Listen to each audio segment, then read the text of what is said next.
The UN reports that violent attacks against humanitarian aid workers has tripled over the past decade. So how really is the humanitarian logistics industry coping with this? Joining INSEAD is Brigitte Stalder-Olsen of the Red Cross.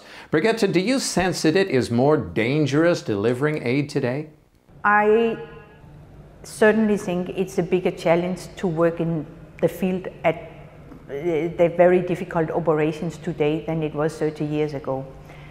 And this we can also see that it is more difficult to find the right people at the right time when we have those conflict areas to work in. So yes, that is a challenge. The Red Cross, Red Crescent in many countries are giving a good protection. But there are also times where it is not giving the protection there should be automatically granted to our emblem. How has the financial crisis affected your work? I do not see it yet, but I'm sure it will come. Many donors have made their budget 1 and 2 years ahead, and this is something the most governments are decided on 1 to 2 years ahead. So we will probably only see it from 2013, but I'm sure it is coming. You report that 60 to 62% of your activity is tied up in logistics. Can you or should you improve that?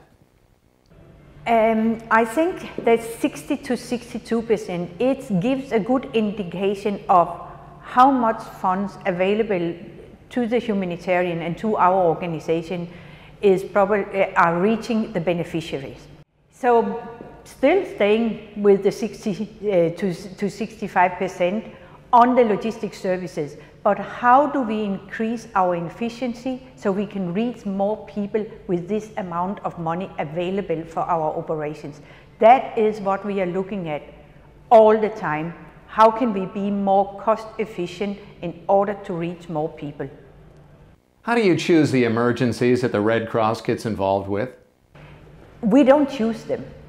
There are emergencies where countries can cope with it themselves. There are emergencies the countries can't cope with themselves, and then they ask for international assistance. And that's where we are coming in. And when there are a call for international assistance, it's not something we say, should we or should we not? We have to, and we do it. Has academia like INSEAD helped the work of the Red Cross very much? Yes, we started to work with academia about 10-12 years ago, and INSEAD being one of the first one. And what we have really learned and what we really get from the academia, it's the methodology. The academia have also helped us to profile logistics within the humanitarian logistics within the organization to our senior management.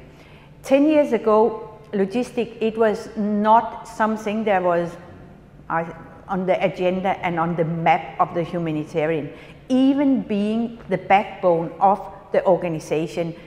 Logistics, it was common sense, everybody could do it, what is the problem? Today, it is on the agenda in the senior management teams and meeting, and really there the academia have helped us with the right case studies and the right justification, the right way to profile the logistic within the humanitarian senior management. So we have learned a lot. Are we seeing more disasters today than we did, say, 100 years ago? We are aware of much more of the natural disasters that are taking place globally due to the technology and the information we can get from any place in the world where a disaster is taking place. But there are more and more disasters. They are really coming from the climate changes. But what we see, it is more what we call smaller scale disasters than before. And for us, a smaller scale disaster is less than 5 million Swiss francs. And we see more and more of them.